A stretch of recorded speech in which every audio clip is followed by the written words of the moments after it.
Hello, everyone, and welcome to another edition of the Our Anime Podcast, where we're great enough not to have a tagline. And this week, we're going to be doing the industry and talking about various figures in the industry that we so love that comes all the way from Area 11. And joining me this week are good friends Shaking807. Yo, yo. And basedbecker. What up? And our guest, Wings of Light, aka Wally. Hey. And of course, I'm your host, Fate Steel Taylor. Now, so, guys, to start off, let's talk about the people who helm each project, whose names get to go last in the credits usually, or at least in the biggest fonts. Directors. Now, Wally, as our guest, is there any director out there in the anime industry you'd like to proffer up first? I think I want to talk about Mamoru Oshii first. Okay. I think most people know him for, say, Ghost in the Shell. Actually, it's pretty much what most people know him for. But he's also done some other series like, say, Patlabor, Early Days, OVA, and both the first and second movie. And he also did Angel's Egg, which most people probably never heard of. And he actually did the... what is it? He actually was the story creator for Jinro as well. And all of those are like some of my most favorite anime shows I've ever seen, I guess. Nice. If I had to say something that's like... So what do you like about him? Yeah.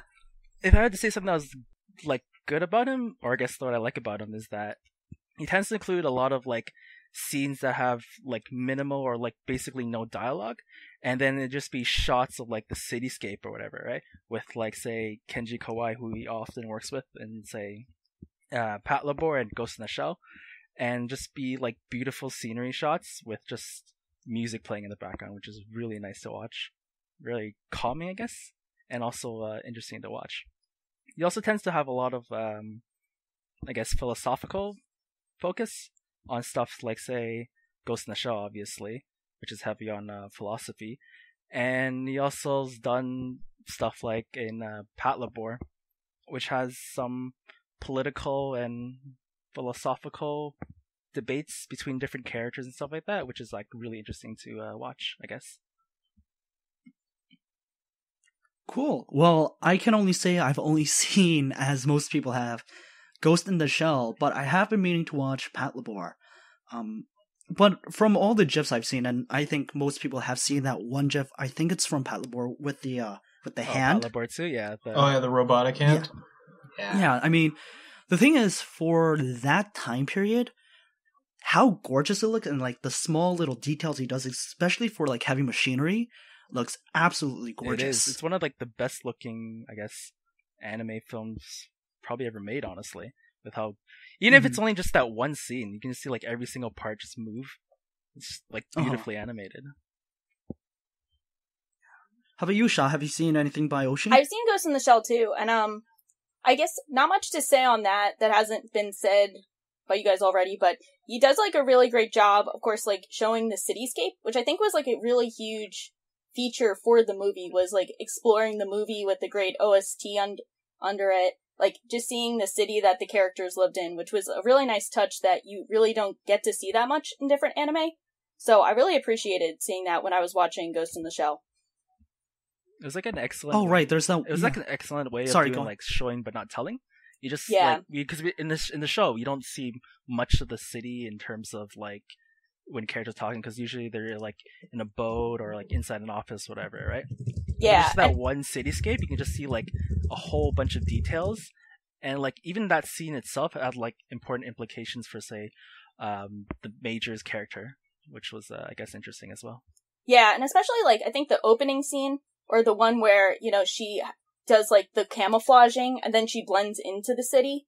Like you can really appreciate just the like artistry that went into that I think was like really cutting edge. So I really appreciated watching that, and I definitely have a lot more to watch from him. I definitely wanted to check out Jinro soon. I heard a lot of good things, so I'll be excited to see what kind of special touches he put upon that. You actually didn't direct that, actually. Just he didn't? The creation for that, yeah. So it's just like he had his hand in it, though. Yeah, he had a good say in it. But either which way, you should definitely watch Jinro. Jinro's like an excellent film.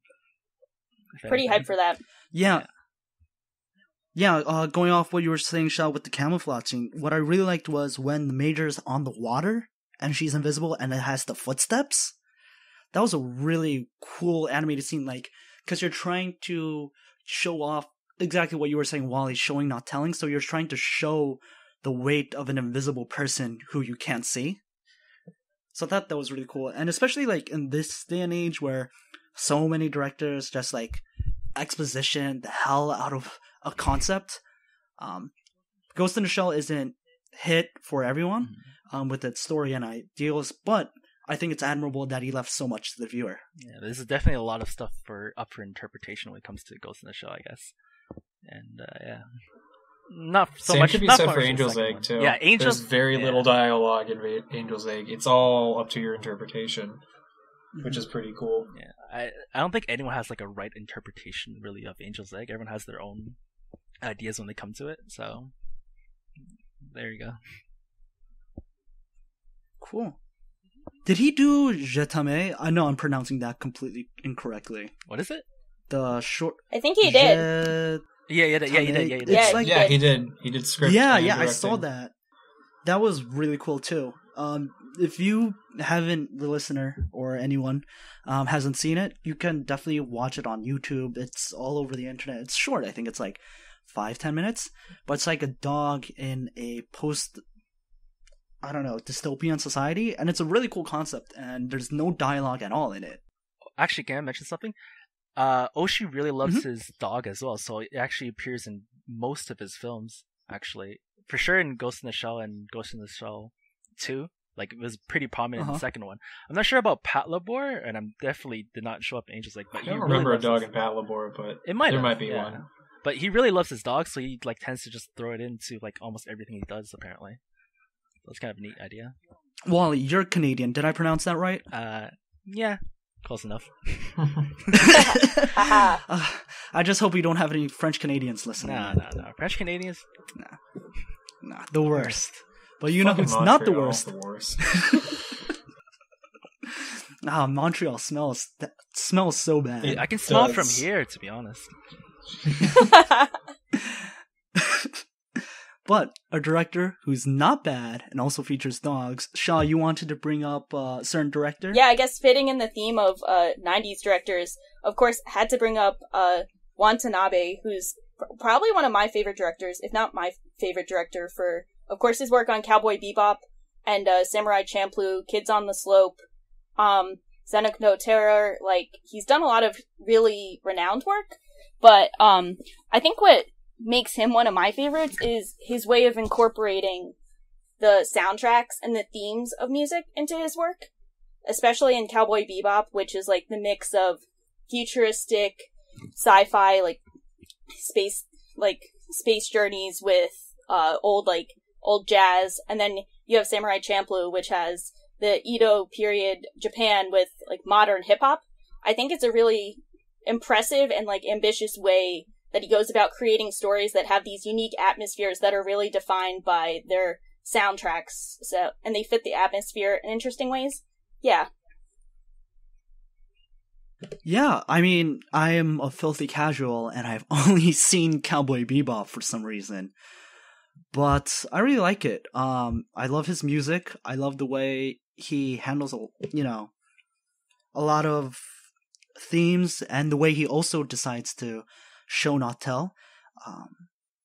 One of the reasons I think Cowboy Bebop works so well is because it's so difficult to pull off an episodic series that also has an overarching theme while not losing the interest of the viewer week to week. Now, it didn't necessarily do that in its initial run, if I remember correctly. It had a abrupt ending with something happening to its finale, but it's lived on and become a classic to this day. So apparently he did something right. Yeah, I guess he showed up somehow. But I think another, this is more of a behind the scenes thing that I appreciated was, of course, the Cowboy Bebop ending, not spoiling that for anyone, but it's been very widely talked about with many theories about it. And one of the things I appreciated was in one of his interviews, someone asked him what happened, and he said, "Oh, I don't know. I mean, it's up to anyone's interpretation." And I think that's cool because I think some directors for endings will kind of try and give like, hey, this is what I think, this is what I meant to happen. And he's just like, nah, like whatever you want, that's what happened. Like very much about like the viewer's experience being as important as his own. So I really appreciate that from him. Him and Yoko Kanno do really good work together, actually. He also did Macross Plus, and like the tribal music and just the music in general. Macross Plus is like one of the best I've ever heard, actually. And he did, and like some of his like action scenes are some of like the best like 2D mecha I've ever seen in a long ass time. So I gotta check that out. I feel very uneducated on that, so I want to check that out. Especially you definitely should, yeah. Especially that combo. Oh, sorry, yeah. That like combo between the two is just like really priceless because she does. I feel like they do some of their best work together, and it really helps improve the quality of the anime as a whole. The best part is it's also standalone too, so you can watch it by itself. Ooh. I should be able to cross that off my list then. Oh my god! You know, I was gonna. That was like honestly awful. Honestly, I was gonna Like, let the GIF thing go. I was gonna let it go, but when you pulled that, no dice. Just no, man. We heard you say GIF. It was not okay. It is GIF. It's GIF. It is actually GIF. It's Like GIF. Yeah, but no one says that. No one says that. Guys, let's keep it to the actual director. Becker, do you have anything you wanted to say about either GIFs or Watanabe? Not anything that anyone else has said. I like his how he likes to he really likes music. He's really into music. I've read in interviews where he's like talking with like other staff members, and they usually like with certain staff members he just talks about like what music he listens to and shit. That's pretty interesting. I don't know. I think he's a great director. He's a G. He's pretty cool. He seems like a cool guy. I'd hang out with him. I'd have a beer with him. That'd be cool. Yeah, he's an OG. Someone who I wish we could have a beer with is Satoshi Kon, whom we can't because he is no longer with us. But before he left quite a catalog of works behind for us to enjoy. So I think most of us have seen at least a movie or two by Kon. So what have you guys seen and what do you think of them? You go. Okay. You go first. I watched all of his stuff except for Paranoid Agent in release order. So I started with Perfect Blue, into Millennium Actress, into Tokyo Godfathers, into what was his last film again? Paprika. There you go. Paprika. Yeah. So by far, my favorite film is probably Perfect Blue, for being like one of the most like psychologically mind-screwing experience for like an hour, I guess. It's definitely a surreal experience. And like one of the most like oppressive atmosphere type of shows, and just like a massive thriller for like that. I don't think anything has ever rivaled for like that I've ever seen. So it has has like that one track underneath it the whole time, like that one. Yeah. And it's like it's playing and you don't really you notice it, but you don't really notice it because so much stuff is going on. And then if you like listen to that without anything else, it's like I almost shit myself every time I hear that song. It's so creepy. So I watched it as part of a group watch with Mabroon, Crayons LF 77 Remix, and we were so scarred. We were all first-time watchers. We just like mind broke. Wally actually came in for a second and just laughed his ass off about how broken we were. That was pretty fun. He was like, you're about to get to that scene. And we're like, what are you talking? Oh god, that's the scene you're talking. I think it was the elevator scene, right? Yeah, the elevator. It's pretty cute. Oh, pretty god. Cute. Yeah. No, and speaking of cute, in order to keep with the theme, we all watched an episode of K-On! Immediately after. They needed some healing after just seeing that chat. I think I actually had like trouble sleeping that night because I was just like, this is just like a bit too creepy. This is just not Daijobu. Definitely not Daijobu. Not Daijobu at all. I had to think about it like all night after like watching that. I was like, wait, did that happen there? Wait, what about like the entire night. I've tried. I think I pinpoint the exact moment when I was like, yep, I'm definitely don't know what's real and what's not real. Like, I think I remember that exact moment. That's the kind of the beauty of the movie, to be honest. Yeah. Is like, you don't know what's real and what's not real. I've heard people like... And I think Kon nailed that perfectly. Yeah.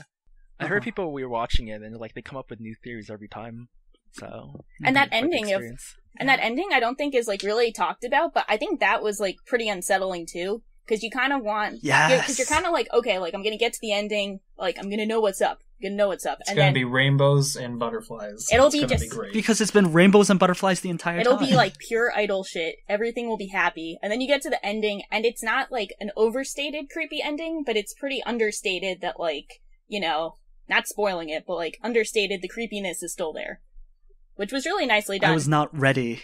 Like honestly, like Was not ready for that either. Not honestly, ready like to be the elated. entire film was like unsettling from beginning to start. I think just from the very first scene, like even in the opening concert or whatever, it was just unsettling. Oh yeah, when they had that like really cool shot like of the like creepy dude with like there's like the idol on stage and the creepy dude has like his hand and it looks like she's dancing in the palm of his hand.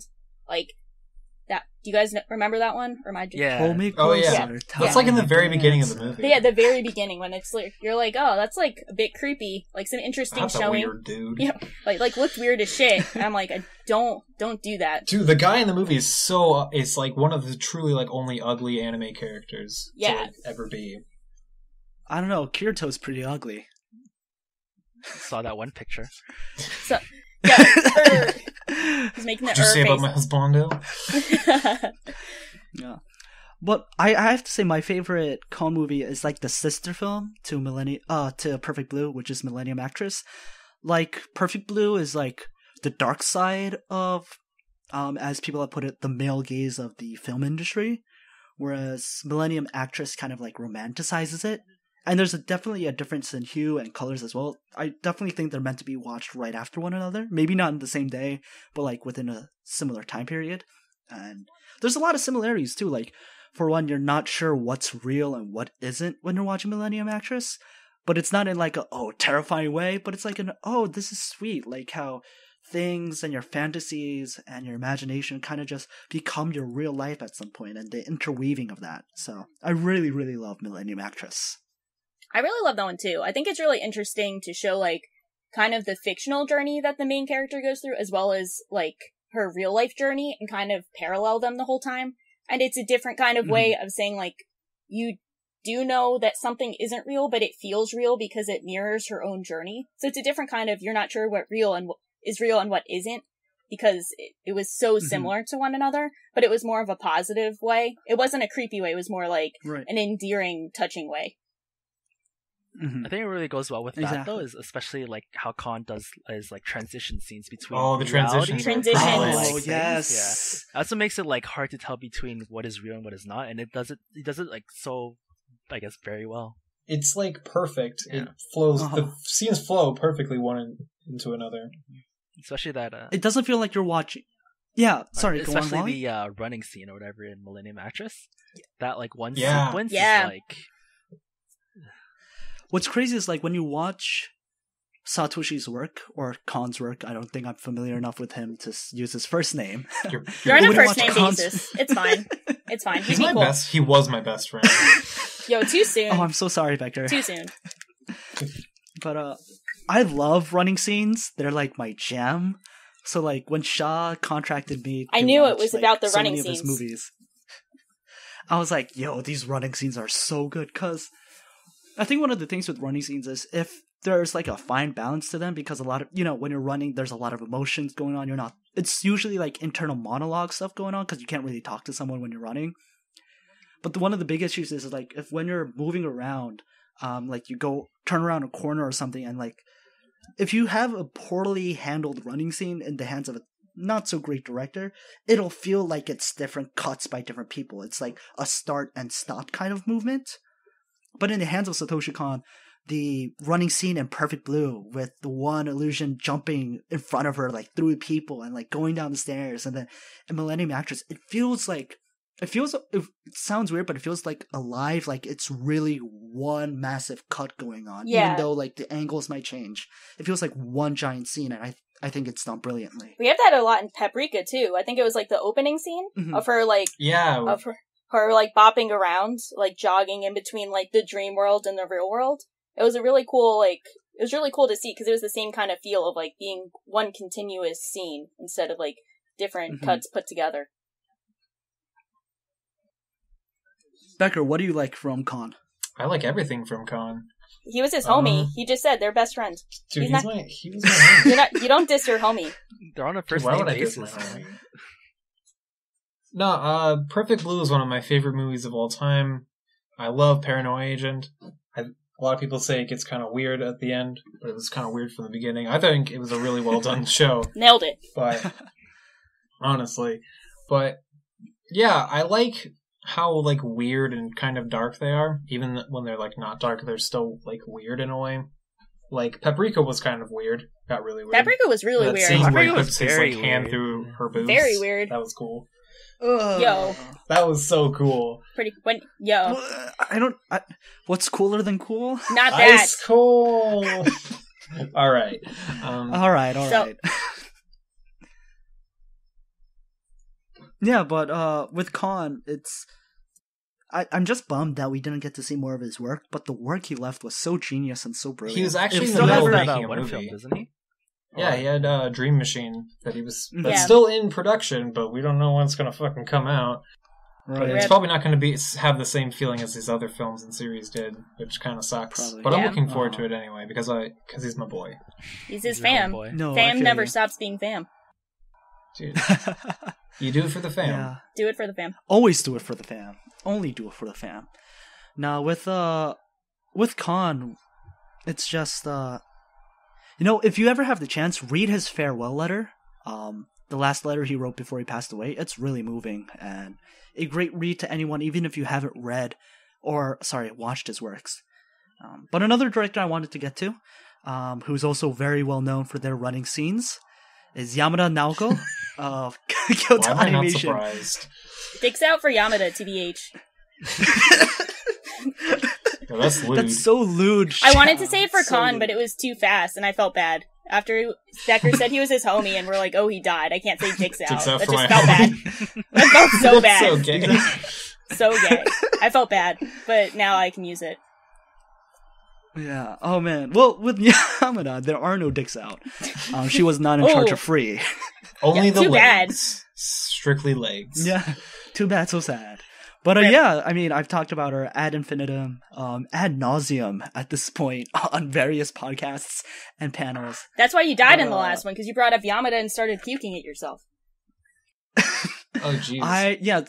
So to people who weren't keeping up, I missed the 20 minutes in the middle of the last podcast to vomit my guts out because I got hit with the stomach flu and I had to be rushed to the ER right afterwards. But I did it for the memes. But yeah, no, Yamada is great. I love her directing style. I really love the way she uses filters. Like how it makes things look hyper realistic, especially in Hibike Euphonium. Apparently she's a huge fan of Russian art films, which is kind of weird. Kind of a weird thing to be a fan of, but hey, I guess she makes it work. works. Yeah, right? And I think in the hands of a lesser director, shows such as K-On! I mean, Tamako Market is debatable, but definitely Tamako Love Story wouldn't be as widely appreciated and beloved by its fans if it weren't in her hands, being able to balance, I guess, the moe part without ever feeling like it's pandering to the audience too much. Yeah. Because there's no lewd shots, there's no fan service, and it never feels like they're only in a world that exists solely for the viewer.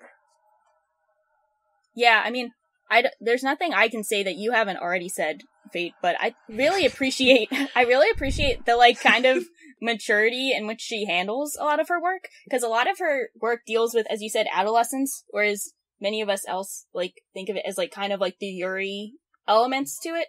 But with her, it, as you said, it doesn't really feel like pandering, especially in the character of Midori and Tamako Market and Love Story. I feel like it's a very mature take on a lesbian relationship that she feels. Well, it's not a relationship, but the feeling she has. And then we see in Hibike Euphonium, we see kind of a mature take on it. So you can kind of think of more of the emotional aspect of it instead of just saying yo, we got these two hot chicks and they're making bold moves at each other, you know? Yo, they gay, man. Yo, gay shit. Scissors, man. Scissors. We're not even at the trigger part yet. We're not. Do you want to? We could skip over to Trigger. That was a We'll pretty. save that for later. That's a pretty bad transition. Dicks are not out for Trigger yet. Dicks are not out yet. Not yet. But Wally, Becker, you guys have anything you want to say about the K-ons? K-On is great. I like K-On. K-On is pretty great.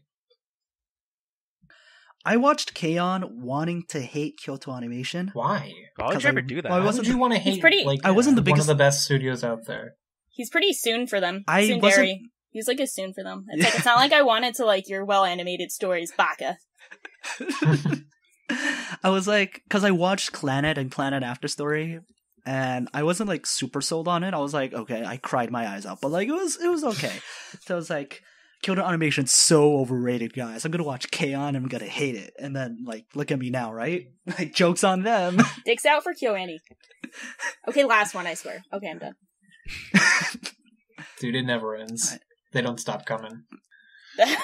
And they don't stop coming. Don't stop. They don't stop. Becker, did you have any other directors you had in mind?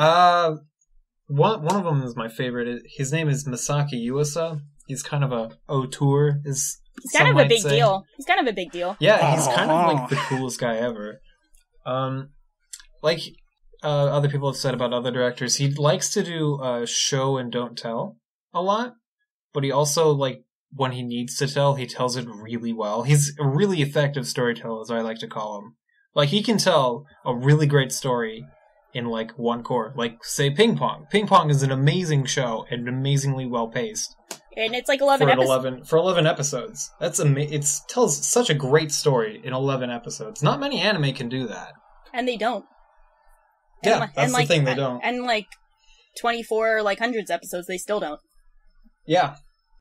Yeah, Ping Pong's one of my favorites, too. I think it's, like, remember going into it, as I think many people did, and they said, how can this show about ping pong, of all things, be interesting? I'm gonna fall asleep, this looks like shit. Like, what am I gonna do with this stupid But it's ping like pong the show? best thing ever. And Shaw, are you just reading my text? I'm reading what Fate said to me, like, fuck this shit. This isn't even KyoAni. Why am I gonna watch this? This is not. Where are the cute girls? Where are the cute They're girls? just boys. They're playing ping pong. Disgusting. And then I don't know about Fate.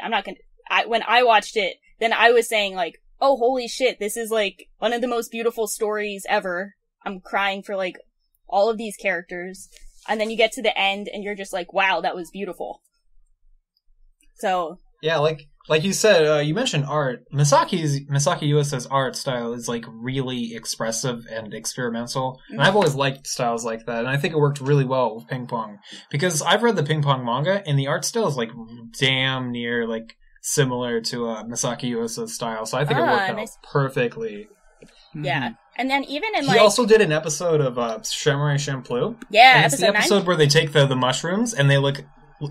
start tripping out. And so they had Masaki Yuasa direct that episode and animate those scenes. That was a great episode. So they, like, look fucking weird and shit. Oh, it was perfect. It was a literal dank episode. And he handled it. It was pretty fucking dank. He made it very dank, so great job to him. He also did Tatami Galaxy, which also has, like, a really unique art style. It's not as, like... I don't think it, like, stands out as much as Ping Pong. It's not as, like, polarizing. But then with, like, Tatami Galaxy, it's very unique and very, like, show and not tell. Like, there's a lot of, like, exaggeration for things to kind of show, like, emotional states of the main character. And that's also, like, a really great story. He does a great job with that as well. Oh, yeah. Yeah. Wall, you got anything to say? No, I've actually not seen anything Masaki Yuasa. You haven't seen nothing at all? by him? The only thing I've seen... He's not that good. You don't need to. He's overrated. The only thing I've seen that I guess relates to him is Cat Soup. So Cat Soup. Oh my god. Cat Soup. Now there's something called show and don't tell right there. That was an interesting experience. Yeah. Yes. So yeah, I really have to watch Katsu. Most of this stuff because apparently that stuff most likely appeals to me. So one day I'll watch it. Yeah, he's got a lot of psychological shows too. Yeah. Or shows that just deal with psychological things. Right. And he's got that Madhouse money to help. Dude, he used to all his passion projects. Madhouse. He used to. Yeah, Madhouse. That's like old Madhouse. That's before Madhouse? Masao Maruyama left, and he just like gave everyone like Satoshi Kon and Masaki Yuasa money. Rip dreams. Let's talk let's talk studios then. Let's talk Madhouse. So, old Madhouse, which is Madhouse most people know of, was just on the forefront of everything, giving everyone like so much They money had some to birth really their passion cool original projects. projects. I guess I could start with Technolize. Technolize is one of my favorite anime ever, and it kind of, I don't know, it was an original project. It came out in 2003. It was directed by a really good director. I know that we're talking about studios, but what is his name? Not Masao, but fuck, what is his name? His name is he's directing Orange. Oh, the show Steins Gate that's director? Oh, the Steins Gate. director. Yeah, the Steins Gate guy. Yeah. Yeah. He's Steins got a Gate. certain style, and it works really well for Technolize as well as like Orange and Steins Gate. And now he doesn't really do anything. He doesn't do anything Madhouse related, as a lot of directors don't do shit with Madhouse anymore. They just ditched. Because- Yeah. Just Yeah, they kind of ditched. Like, Ping Pong wasn't even animated by Madhouse. It was animated by a different studio because Madhouse didn't have any money. Rip. Now they just do adaptations. I think like the last original show they did was like Death Parade, Yeah. but that was like from a pre-existing show. Yeah, That was like a pre-existing. Yeah, that was short. from an Yeah, that was OVA. from an OVA. That's one of my favorites, Yeah. by the way. That's like Death Parade's my shit. Yeah, I mean, like they did Paprika, they did Perfect Blue, They did all the Satoshi Kon Bloodline. stuff. They did all the cons. I They think. did Yeah, they did all the cons. The Girl Who Leapt Through Time. And they all look did excellent. Wolf too. Children- They all look Wolf amazing. They did Children. Wolf Yeah, Children. they did Mamoru The Girl Who- Hosoda movies, or except The Boy and man. the Beast. But that was recent. Yeah. So it's new Madhouse. Yeah, New that's Madhouse. new Madhouse. I miss the old Madhouse. Yeah. I Straight from the Go Madhouse. chop up the soul Madhouse. Oh god. And I love you like Madhouse. Used to love Madhouse. That's like deep, actually. I mean, even- that's sad. That's sad. Don't do that. Even Cardcaptor Sakura, which had like a pre-existing manga. I mean, for all intents and purposes, the anime was so different than the source material. And then they added like 2 original movies, and the second original movie is amazing. Pretty hot and fire. I love it. It's my super childhood. hot fire. Yeah, when they do adaptations, they're when they do them right, they do them really right. Like Hajime no Ippo, fantastic adaptation. That came out in the year 2000. It still looks really good for its time. Yeah, and everyone always praises look- the Hunter x Hunter adaptation as being better than the manga, which I think is like high praise for it. But it's I mean, it's really it's true. not hard to be better than the art. Yeah, the art form. Yeah. Wow. That's not much of a challenge, but I get what you're saying. No, that's actually true. They're like, yeah, the art style though, and you can like actually see it. Like I've seen some comparison gifs of like the actual like manga art compared to like the scenes they do, and they do a really great job. Like top tier, even if it's new Madhouse. Madhouse delivered. Even new Madhouse just does good work in the adaptations in general, for the most part at least. I mean, it's not really in-house Yeah. people though. At the same time, it's like people they bring in. But I guess, I mean, One Punch Man looked great. But on the other hand, it's weird because like I watch One Punch Man and it's okay. But then, and I mean, like it looked great, obviously. But like the storyline didn't really grip me. But I'm watching Mob Psycho 100 this core by Bones by a lot of the same people, and It's fucking lit. it's so much better than One Punch I Man. think it's also like, 'cause But it's would like you fundamentally different story though. Like between Yeah, would you say One that's Punch Right, like a right. studio But- thing or like a yeah. story Like, were thing? you like when you went into a Mob Psycho? Were you expecting like a different kind of One Punch Man? I was pretty much expecting like 1-to-1 copy of One Punch Man, but not even talking about like the storyline, like the art and the animation. Oh, there's some the really fight good scenes. Sakuga Oh, in. it's so lit. So like, but it also reminded me a lot of Madhouse. And then at that point, it's like, so then what's the difference between Bones and Madhouse then? So, I think but one of the things is like, as like you've said, like they don't really have a lot of in-house people. I think it's kind of coincidental that like new Madhouse ends up making a lot of shows I like. So I feel like there's not really like a common element except like they do like very good adaptations that are respectful of the source material, but they don't really seem to have as much of an identity as old Madhouse does. But they still somehow make like good stuff, and you can kind of rely on them to make good shows, I guess. To make like really good, like Really really, good faithful adaptations, adaptations. Yeah. Mm-hmm. That's kind of always been their bread and butter. And when they had money, Right. they do like really cool experimental original stuff. All right. I even heard the what is it, Mahoka? Like as an adaptation was pretty good. I heard it- like at least I faithful. actually read it, so yeah, it was actually pretty faithful to the source, except for like Just The like light how they novel. show Monologues? some Like stuff. internal monologues and stuff? Yeah. Yeah, because like the way. But nobody wants to see that yeah. shit. So actually, like so, it's like not. It's pretty close in terms of events and everything, but they didn't animate, I guess, like the main character's monologue. So, I mean, to be fair, like most of his monologue is just exposition, so there's not much like to go on. But yeah, Right. Yeah. And Wally, while we're speaking of studios that are shells of their former glory, was there a studio you wanted to talk about? I want to talk about old Gainax, because old Gainax is great, and there's no such thing as a new Gainax. does New Gainax even do shit? I don't think so. I think they like They did that one Magic did Girls Dandelion anime like a commercial. year I ago. think so. Anyways, but yeah, so old Gainax is known for, I guess, mainly for their mechas, essentially, which is why I guess I love them and why they're like my top favorite studio according to Magra. So I did shows like, say, Gunbuster, Diebuster, Evangelion, Fooly Cooly, and Tengen Toppa Gurren Lagann.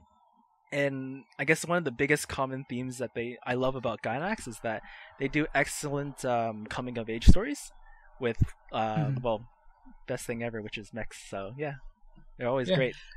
And there's always like something, I guess, unique about most series, except maybe say, I guess, Diebuster. Gunbuster had like for example, like the last episode of Gunbuster was very unique in that it was done entirely in black and white. So that was the thing. And Evangelion, Which costs a lot of, which actually costs a lot more than actually doing it by traditional coloring or whatnot. And then like they had Evangelion, which is the well, everyone knows, or most people know about episode 25 and 26, where they effectively ran out of, I guess, time. So what you're essentially talking about is Gainax endings. Yeah, Gainax endings. Yeah, Gainax. I swear, every like old Gainax series has like a Gainax ending. Panty and Stocking definitely has a Gainax ending. Gurren Lagann has a Gainax ending. I don't know if FLCL has a Gainax ending. I don't think anyone knows what FLCL is doing much for a thing, so yeah, close enough. But yeah, they tend to do really well in like mecha and coming of age stories, which is some of my most favorite. Not really, I guess, say genres or ways of storytelling. I guess themes. So, themes, yeah. They have pretty great directors. They do most of the time. Oh, for sure. Nah. For me, I've seen Evangelion and Gurren Lagann, and of course the Gainax classic Dandelion no Shoka, which is neither a coming of age story. That's new Gainax. It's not Ghost. That's weird to hear Ghost. Gainax doing an adaptation of something. Yeah, Because most of their stuff is a original light novel too. series. It's an adaptation of a light novel series, and it's really weird. Like if you watched it, you would have no idea it was by Gainax. Yeah, I've seen like a few episodes of it, and I probably would have said it's like probably like A1 Pictures or like JC Staff or some shit. Right, exactly. Yeah, it's kind of sad to see like how their works have been like split off. So like, correct me if I'm wrong, but I believe the Fooly Cooly sequel is being produced by Production IG. I think so. Yeah, it is. Yeah. Evangelion, the rebuilds are done by Kara, which is basically like Anno's personal studio. And then you have all the crazy Imaishi stuff going on at Trigger. Yo, Based Imaishi. That's my man. So that's not even my boy, that's my man. Is this the right time to transition into scissoring? I mean... You mean that's dicks out? Trigger. Dicks out for Trigger. Dicks out for Imaishi. I was gonna say that, but that's your man. I'm not gonna Dude, infringe. that's I'm my not man. infringing. I'm not infringing touch on my that. man. I'm touching my man. Yeah. Yeah. Trigger's pretty dope. Shaw's from Philly. Stop. I'm from New Jersey, and Trigger saved New Jersey. This is like... Trigger did save New Dude, Jersey. Trigger made one of the best anime ever, which is Inferno Cop. They're already in my books. Yeah, I love Trigger. Me and Fate were lucky enough to go to a convention where like the head people of Trigger, Fate, you know more about, like, you know their names. I'm just gonna casual it up by saying this. We know, like, the OGs of Trigger were there, and they were giving a talk to everyone with this, like, really entertaining, like, Q&A. And they did this, like, really great job of, like, saying how, like, they're all about having fun and, like, making shows that make people have fun, even if they don't make sense. And, like, they, like, push reason to the curb and, like, you know, they were just, like, they were great. And then they showed us an OVA. They seem like really cool people. they gave out marshmallows to everyone who asked a question. Giant marshmallows. Trigger well, that size. changes everything. Like, It was like the size of my face. some dude was like, Not really, but some like, guy like didn't want to take the marshmallow, and they were like, "Hey, like, come take your marshmallow." Like, they were not having like, you needed to have fun at this. And then they showed us an OVA of like Inferno Cop coming and saving New Jersey. So now, like, Inferno Cop literally saved New Jersey. If I'm not giving that a 10, I don't know what deserves a 10. It was the dankest moment of my life. A room full of weebs standing up and chanting "New Jersey, hi, New Jersey," and like the people For like 15 minutes, like, not exaggerating, like a good 15 minutes. And Fate was the loudest of them. He did not stop. Fate was the loudest New Jersey chanter. I was so proud of New Jersey. I had to let my New Jersey flag fly. And they were recording the entire time, and they were like, one of them was like crying almost at seeing our reactions. One of them, and then like at the end, they're like, "Wait, can you do this one more time?" Like, it was amazing. Trigger? I love Trigger. Trigger are bros, but like, speaking on their actual work and not just how much of bros they are, they do some pretty cool stuff. Like recently coming up with like, we have Kill la Kill. I liked Kiznaver. I think that's kind of like a hit or miss show. I really appreciated it. But, like, I think it was interesting with Kill la Kill when it came out, because I think I was not actually, like, watching anime at the time, and I had heard from a lot of people who were, like, just, like, normal geeky, not, like, weeb geeky, who were talking about Kill la Kill, so I think it did a great job of, like, breaking out into relative mainstream media, and it had, like, kind of what makes us appreciate anime, like, the great over-the-topness, funness that you can appreciate in all forms of media, whether it's just, like, TV, cartoons, like, comics, anything, and it really brought that home. So good job, Trigger. Yeah, no, I loved Kill la Kill. Kiznaver was pretty good. One of my favorite things about Kiznaver is there was this story apparently of whoever the writer or director was of the last episode was like trying to convey like this really strong emotion, and in the back like Imaishi and like some other head production assistant are like having a giant argument about Transformers in the background. Oh, really? So, yeah. But, I think they keep doing what Wally says, which is the combined kind of like mecha, or even with Kill la Kill, like Maho Shoujo elements with coming of age stories. So Little Witch Academia has no mecha. I know. It doesn't really have mecha. TV series hype. It doesn't, but it's a coming of age story for sure. Space Patrol Luluko was a big definitely one, is. yeah. That was the best show for spring. That was so great. much fun. So much fun. And I really love how they, like some people say they rest too easy on their laurels and they reference their own stuff too much. But I think it also makes it kind of like into an inside joke and like fan service in a different way, like when they do the Gynex pose with their hands crossed, or when they have like the giant cannon like pointed at the screen, so like the Gynex pose. And it's a lot of fun, and there's a lot of references, and so when you see one, it's like, oh, I get that reference in Luluko from Kill la Kill, or from Kill la Kill from Gurren Lagann. So there's a lot of intermingling, and it makes it a lot of fun. If you're a fan of Trigger, you're just like, every anime they make you're gonna be a fan of them, basically. If they reference something. Pretty much. Yeah. But yeah, so Trigger is cool. Another anime studio that I think is pretty cool that we'll just briefly touch on is Kyoto Animation. Briefly? If you I think we're guess. taking something out for Kyoto Animation. You can fill in the rest. We're taking something out. Nah. What are we filling it with? Yeah. That's We're filling rude. it with Adolescence. I wasn't even thinking that. You're terrible, Wallace, there. No. But, Adolescence. With Kyoto Anime, one of the small things I like that most people don't talk about is how they bring back the same voice actors for a lot of the same roles. Like, all the 5 main girls from K-On! Are also in Hyoka.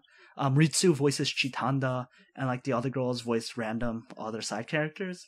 And like, if you see a Kyoto Animation show and like you see someone and you're like, oh, like I wonder what they did. Like they either did like a main in another role or were at least a side character. So I think that's pretty cool. And it transitions nicely into our next topic of voice actors. So I'll just open it up. Who are some of the voice actors that kind of draw you into particular anime? Anybody? I guess I'll go. Bueller? Ai Kayano is like the best, and I will watch like every show that she's in. Okay, Das Tales. Shout out to Hyoka, which is a great KyoAni anime. But yeah, Aya Kayano is like pretty. Her voice is sex. Let's be honest. I think one of the best parts about her, I guess, is that it's hard to differentiate, like hard to like figure out. Oh, she's playing this. She's actually playing quite the character. range. Yeah, she has like I think 3 distinct different voices. Like she has a younger childlike voice, like say Shiro from No Game No Life. She has like a more normal voice. Yeah, the lolly voice, or like Menma's kind of close to that as well. And she has like a more normal voice, like Mayaka from Hyoka. And then she has my favorite is the snarky kudere Utaha from Saikano. And that's her best voice, and I wish she would voice more characters like that, but yeah. She definitely has a really great range. Like, she's like, I think a lot of times when I'm watching shows, I can kind of pinpoint like their voice actor, and I can say like, oh, they sound familiar, or they sound like almost exactly like a character. But with her, like, I never really know when she's voicing a character. Like, they definitely sound completely different, and it adds a lot when you aren't like, oh, hey, that's so-and-so voice actor that I remember from this show. To me, it's like always a surprise. Yeah. Like, everyone's like, oh my god, she's a character? Like, I didn't know she voiced the little girl in Shigatsu until like recently, and that aired in like 2014, so it's always a surprise for me. Yeah. Speaking of voice actors with range and Shigatsu, Taneda Risa, who is actually on leave now because of health problems, I thought she has a crazy good range. Like, if you asked me, like, okay, who are the voice actors for Rory from Gate, Kaori from Your Lie in April, and Mirai from Kyokai no Kanata, I would have picked 3 completely different people, but they're all the same person. It's crazy that she's able to do all of them. And as well as Erina from Shokugeki no Soma. She's also the main character, Saki, in Shinseki Yori, which I also would not have... Saki and, like, Erina are, like, polar opposites. Like, I never would have been able to guess that they had the same voice actress.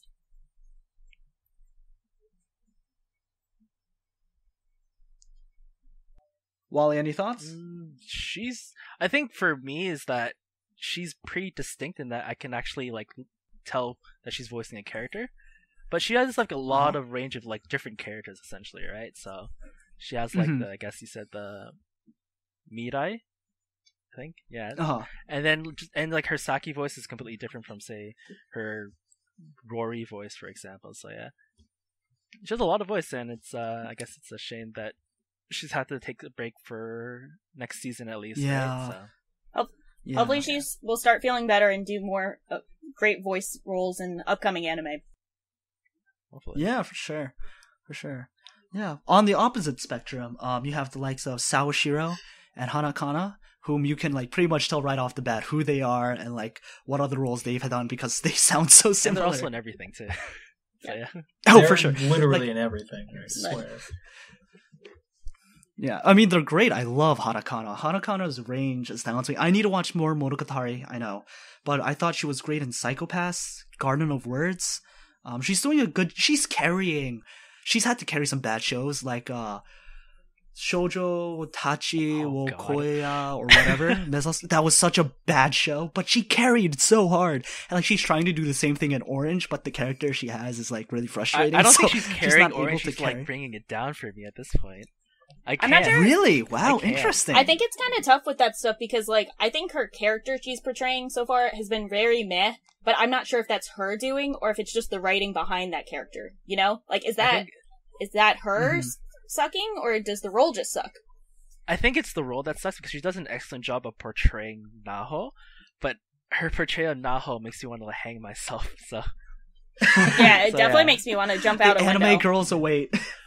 Yeah, though her best role, her best role has to be Hana from Prison School because it's basically completely different from any other character she's ever done, which is why it's like best role essentially for her. That's not even too true. Yeah, I think the only role of Hanakana that I don't like was Tachibana or Kanade in Angel Beats.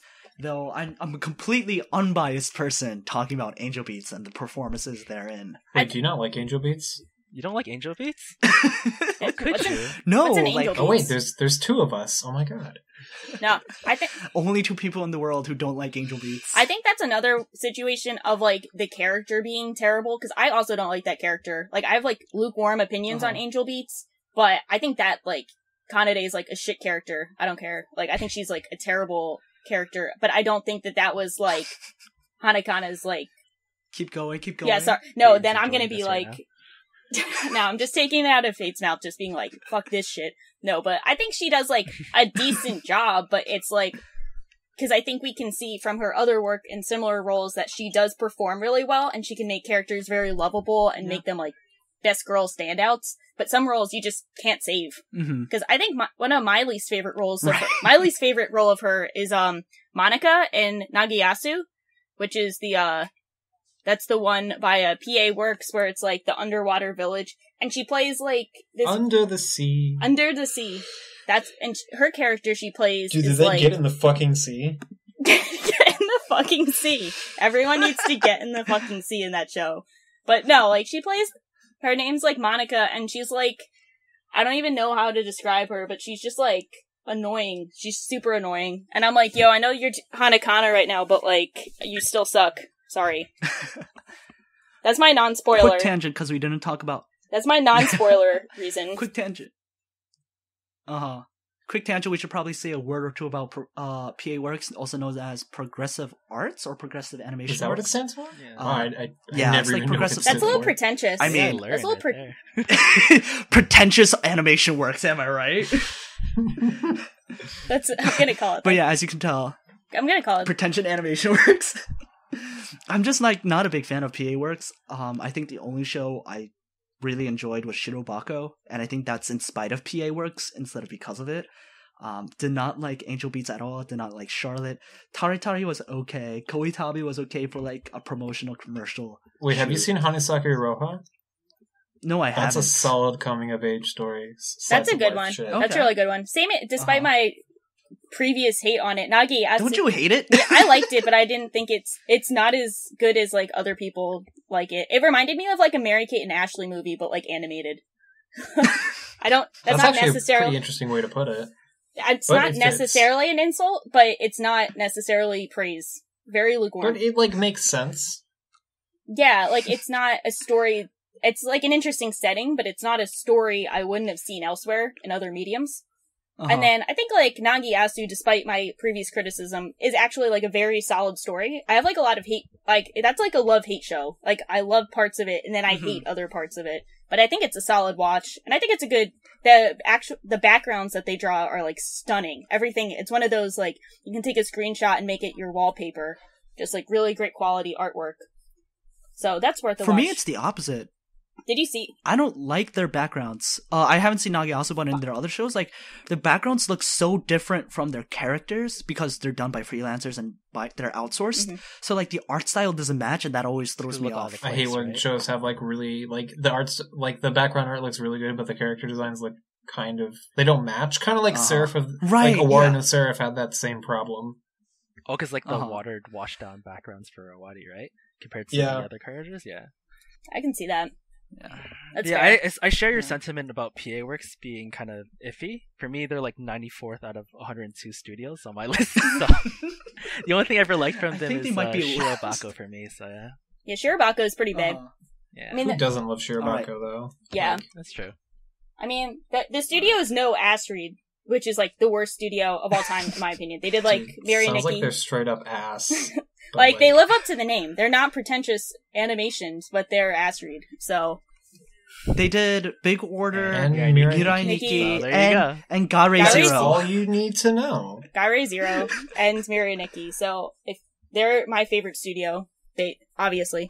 But no, they're pretty shit. So, if you want to go like watch some shows that you're just like, oh hey, these are gonna be shit, go check out Ass Read. You check out their catalog and know that you're gonna consistently be in for a terrible time.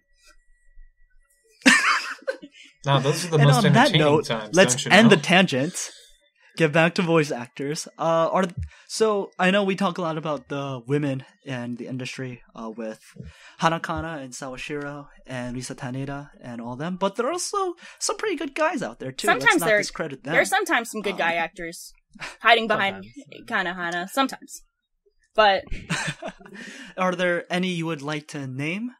Shaw? Yeah, one of my favorites is one that I don't really see being mentioned that often, and I will butcher his name, and then Fate will correct me as it is written. His name is Ushiyama Koikai. Kind of. There we go. Ushiyama Koki. Koki. Thank you. Oh, who did he... Wait, this name sounds familiar. Who did he play? He played a lot of very, like, well-known people. He plays Miruem in Hunter x Hunter. He's playing Suki in Haiku. He plays Kanye West in Amagami. He was Smile in Ping Pong, right? He was Smile in Ping Pong. He plays Dude, a lot of... that was a great performance. Yeah. He's also Ichika from Infinite Stratos, so there's... He's also... Yeah, there's that too. He's also Raku. He's also Raku. So, like, sometimes we don't want to mention these things. Like, because sometimes you're Raku. And I think he does a good job as Raku, but he's Raku. Like, you can't... Yeah. What do you say? But I really like him because he does, like, a really... I think he does similar characters. Like, I think people made a lot of comparisons between Suki and Haiku and Smile and Ping Pong of, like, the kind of very level-headed, dry humor, dry cut character. But I think that's kind of a difficult character to portray because you're not doing that, like, very exciting, over-the-top character who gets to yell and show lots of emotions, but he has to kind of do, like, a lot of interesting, subtle, emotional work. And when he does that in some of my favorite roles, it's like Suki, Smile, and Miruem, he does such an amazing job that you feel, like, really captivated by his work. So I know, like, if I see he's in the show, I'm gonna, like, pay attention and check it out. No, yeah, I feel you. He's great. I love his, like, deeper voice, his darker voice. And he's along with that, range. I really like... Yeah, he does. He has quite the range from Miruem to Raku. And of course he's Kanye West. Smile. If you're Kanye... Yeah, and of course he's Kanye West. If you're Kanye West... I miss the old Kanye. Why need old Kanye? We can just get the weeb Kanye. Weeb Kanye. Yeah. I want the weeb Kanye. Isn't Kanye already a weeb? Kanye's so weeb. Yeah, he loves it. Dude, he actually, like, really... I think his favorite movie is Akira, if I remember. It is. Yeah, he is. I think in one of his music videos also had a mobile suit as well. It is, Good Morning. Good Morning from his graduation album. Technically, the music video for Good Morning is anime. You can even add it on now and everything. One of my favorite tweets of all time is Kanye West on December 30th, 2011 said, "No way Spirited Away is better than Akira. No way. Sorry, was just looking at a YouTube of top 10 anime films." I need to find that. I want to find that YouTube video. It's probably a Watch Mojo one, isn't it? Yeah. Top 10 Kanye tweets. But yeah, he's great. I also really like Hosoya Yoshimasa, who is a guy voice actor. He does Daryun in Arslan. He's Shichika in Katana Gatari. He's Hyuga in Kuroko. He's Asha in Haiku as well. Asahi. Whatever. Asahi in Asha. He's Asahi in Haikyuu. He's Haruhiro in Grimgar. He's like a lot of guys. He's really good. I love him. He plays a lot of side characters, actually, as well. He plays a lot of, like, really cool, like, really sexy, like, mysterious, deep, sexy voice people. He played the guy in, come on. He played the guy in Free who I just saw. Sasuke? Oh, Sosuke. Exactly, Sasuke. Right? Sasuke. Yo, I just, like, feed them to you and then you, like, correct them. Like, just gotta throw them out there and see what hits. But he does a great... That's why they bring... He does a great job. He does, like, a really great... He does, like, I think, a great, like, emotional connection. Like, he's a very manly voice, but you never feel like he's weak. Like, he can portray emotion without being, like... I know a lot of people hate, like, the whiny, yelling kid. Like, he doesn't sound like your shonen protagonist who's yelling and crying and shit. Like, he does a very mature performance every time. Yeah, no, I think he's great. Well, what about you? What do you think, Mr. Guest? I haven't, like, most of his roles I haven't actually seen, or at least pay attention to until recently, just going through the list right now. He does Orga from, I guess, Gundam IBO, which is, I guess, is pretty neat. And you also mentioned Daryun from Arslan. These are pretty good roles. Yeah, he's great. I love him. And as we're wrapping up, I just wanted to see if you guys want to move on over to the people who actually work on the animation. Animators. Are there any people you guys have in mind real quick you want to talk about? Ichiro Itano for making the best animation, I guess, technique, which is the Itano The Circus. Itano Circus. Yes. I love a good Itano Circus. Itano Circus are like the most beautiful things to watch in anime. I could spend like all day on the Sakuga website. Sakura Buru. Yeah, Sakura Buru. And just like watch Itano Circuses all day. And I've seen that, there's like one, I guess, Macross Frontier clip I made, which is basically just Itano Circuses for a good 30 seconds, which is pretty great. And I've watched that, like, I think there's like 4,000 views on the video. I'm probably a good 3/4 of that, so yeah. That sounds orgasmic. It's great though, yeah. And he unfortunately, doesn't do much anime, but a lot of shows take notes from Itano Circuses, and you can have them say like One Punch Man. It doesn't even have to be missiles; it just has to be projectiles, and just see different. Right. Yeah, I watched a show recently that it wasn't even animated by Itano, but it had the like signature Itano like circus going on. It was like, oh, that's pretty cool. Nice inspiration. Yeah. I love a good Itano Circus. They're so hyped because when especially if it's missiles, if it's mecha, and like they like take off the caps or the covers of the missiles, and like you see them, you're like, oh no, there's an Itano Circus coming. Oh yeah, Attica 7 had so many Itano Circuses. It was beautiful. I think there was one also in Haruhi with fireworks, I think. Or something like that. That's like the least likely place you'd expect it. And I think the best part is that's where he got the inspiration from, which is he played with fireworks, right? And that's how he made up the Italo Circuses. And and I actually haven't watched Haruhi, so I have no idea if this is a thing or not. But yeah, it is a thing. It happens in, as Das Tales would say, the swimming pool episodes. Yeah. Oh yeah, the swimming pools episodes. The swimming pool. Truly the greatest of our time. Yeah, but I mean, I also like Nakamura of Bones. I thought he was one of the few. A lot of people loved Concrete Revolution, and that's all well. But I thought it was a little too heavy-handed on the justice, in all senses of the word. But Nakamura experimented a lot with a ton of crazy, awesome fight scenes, animation techniques, and it looked gorgeous. Yeah, he's worked on a lot of Bone shows. He's done a lot of cuts for Bones. It's impressive. I was on Sakura Buru the other day, and I was, looking up Nakamura, and I was like, there's, pages and pages and pages of his stuff. I'm like, wow. I think he's been there since, the beginning of Bones. Yeah. Wolf's Rain days. That far. Because they took him away from Sunrise, because he was working on Cowboy Bebop, and he did, a bunch of the fight scenes there. The shootout in the bar, Spike, I think one of his fight scenes teaching water or something. Oh yeah, that episode where... And I think knocking... Yeah. And then he, Bones was like, yo, we'll throw you so much money, and you only have to do, a cut or two per show. And we'll pay you so much. And Nakamura was like, yo, hype. And I miss the old Nakamura. So he's been doing so much stuff for Bones. Nakamura's great. And I don't know, for me, I guess I kind of like Horiguchi Yukiko, who's an animator, and she's also mostly known for being a character designer.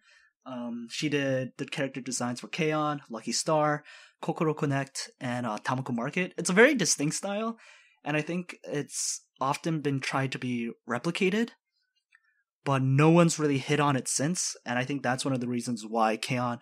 Was so, widely prevalent, because it was, cutesy without being, disgusting. Yeah. Right. It didn't make me want to, kill myself from diabetes. It wasn't that sweet. They didn't look like ass. Not the good kind of ass either.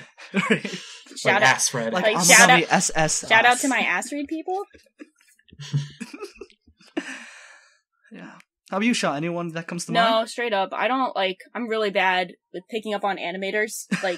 I will not. I'm so bad at picking up on them. If you tell me to check someone out, I will. I've got to check out the website and appreciate more great animation, but yeah, I'm a peasant. I can't tell, but I definitely recognize, who you guys are talking about, and they've all done great stuff.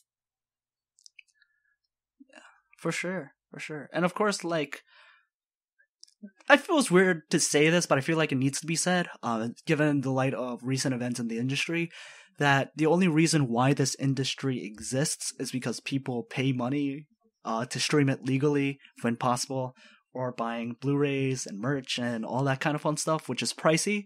But like, it's also a kind of weird business model for the industry where like, if you sell 10,000 copies of a Blu-ray, which like, if you think about it in like American terms, it's nothing. If you sell 10,000 copies, like, you're basically guaranteed like to keep making sequels for as long as you want. It's also weird to think about it being in like, I mean, if like we're in like the Western countries like Canada and the United States where we have like a lot of people. Like No one cares about Canada, Wow. Sean. I'm trying Honestly, to be fuck Canada. being so inclusive. Especially Montreal. Wally Canada's just came great, to except Montreal. There you go.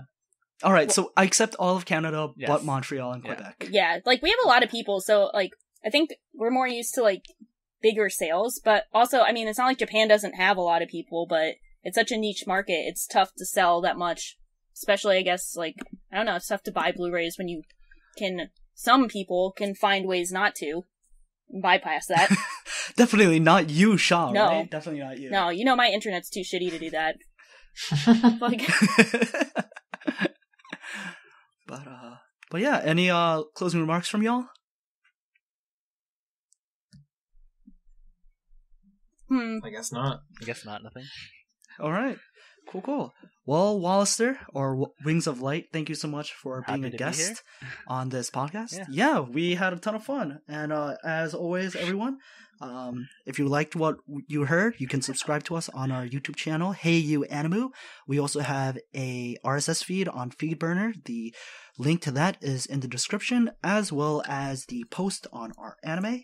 I also just wanted to say briefly that a lot of the people we mentioned here today, though we tried to be a little more gender conscious, were men in the industry, especially directors. What the But I just fuck? wanted to throw a shout out to you, Spirinix, who sent me a great list of women directors. If you're interested, there's Chiaki Kon, who did Golden Time and Higurashi. You have Rie Matsumoto, who did Kekai Sensen and Kyoso Giga.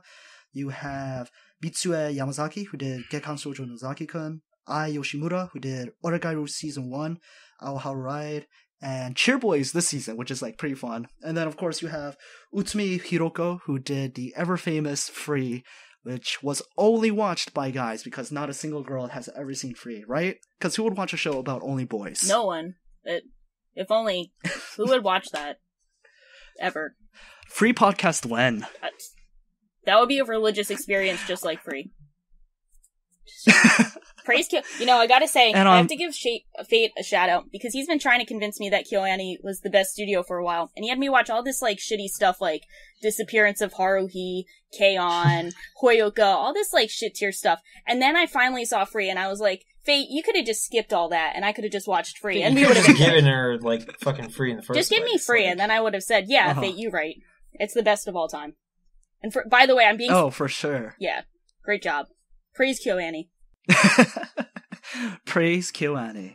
And on that note, thank you everyone for your time. And anyway, here's Wonderwall. All right. So I guess we're done.